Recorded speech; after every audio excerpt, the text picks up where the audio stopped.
Hi, we've been lying to you.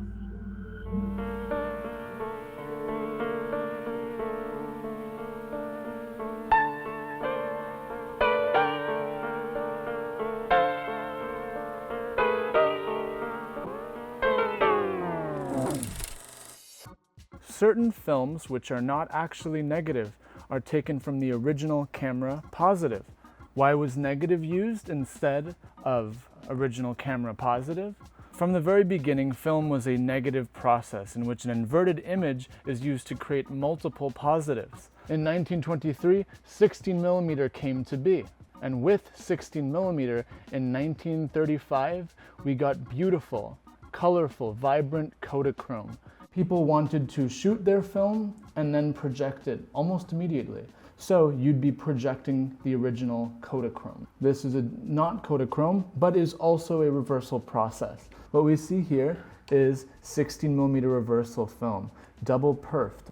This is a single strand reversal original. Every single type of edited original material will be physically joined together with these splices. Once again, this is what was in the camera that Nick Millard actually shot in 1973 when he shot this film over the course of a little bit less than 2 months. Typically, if you're shooting something and editing on 16mm negative film, you'd have to basically have the negative, then you'd make a work print at the lab that was sent, and then at the lab, you'd piece that work print together, send that work print to a negative matcher who would have access to both the work print and the negative, and they would match that negative to the work print perfectly. But with this process, all you need is that original reversal, because you could see it. You can look at it and actually know what that image is saying. It's not an inverted image.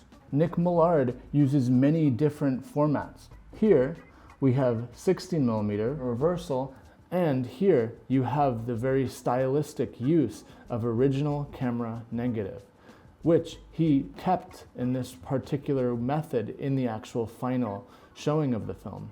He would actually just show it like this, which came out almost looking sepia, to showcase the gore done to a real person that's definitely not a mannequin. Nick Millard, very famous for making things on very shoestring budgets and piecing together what he had access to make cool movies. The lesser known of the two films is Satan's Black Wedding, which was almost all shot on Super 16mm. And the splice is held up a little bit better, but here you can see what a splice looks like on the Super 16mm, and how beautiful and rich the colors are. You can see the red. I definitely think that she's about to die. It broke apart. One of the main issues with this entire film is that I had to physically splice back together every single edit. Nick Millard pieced a lot of these together using tape. Most of the adhesive also rubbed off onto the actual film itself during the process. Each one of these represents, at the very least, one splice which was connecting the film together. Restoration for both of these films had to go in and remove a lot of the adhesive residue. So this is every single piece of tape that I removed from this film, going through it and making sure that it could go through the scanner to get to people. I know Oscar physically went into the film and pieced it together in order to remove the tape on the splices. The one problem that causes is it can generally cause instability on those cuts, and then it's our job to go in and digitally try to fix those. Over a longer period of time, moisture damage and heat had gotten through and hurt the actual residue that was keeping the actual film material together. In restoration, they had to remove that actual material. That was the Criminally Insane reversal original, single strand reversal original, Criminally Insane, 6 rolls. And then we found 3 or 4, I can't remember, but either 3 or 4 out of the 7 rolls of 16 reversal for Satan's Black Wedding. I think it was in a shopping bag, again, not in cans. Because of the fact that these films were stored in such poor conditions, it took around 60 hours to piece this all together.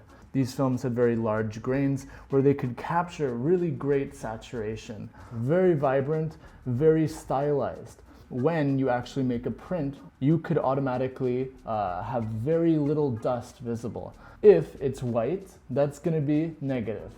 If it's going to be black, that's going to be reversal. That is why these filmmakers loved using reversal too. When you see those black dust flecks, it's very not noticeable because most of the detail is in those dark bits. So it's very, very easy to look past it. Whereas a white image flashes at you and you can very obviously see it. I don't like it when people flash lights at me, but they do it all the time because I'm a shitty driver.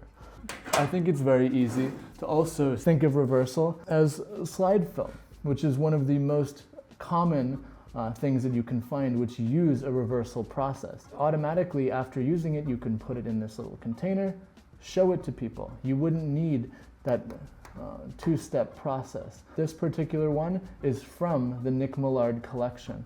So without further ado, please enjoy the trailer for Remains to be Seen, the Lost Films of Nick Millard.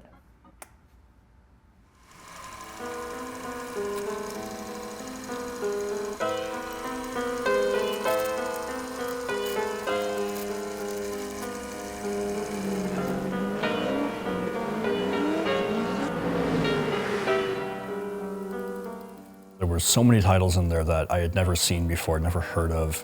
Films from Hong Kong, films from Japan, across America. Almost all of the image after cleaning, we could bring that directly into the archive. Once the movie is actually pieced back together and is matched perfectly the way it's supposed to be seen, the other step then becomes the restoration. Father, help me. His work is outsider art. He continuously wanted to be someone who was making things, even if he was collaging everything together. By all accounts of those who spoke to him, like this was all he cared about.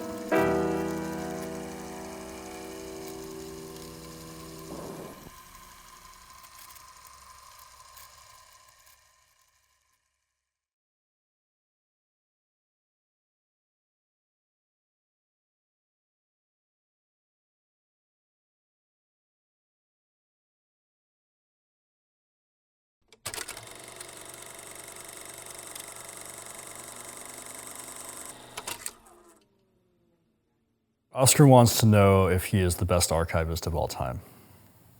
And my answer to that is yes.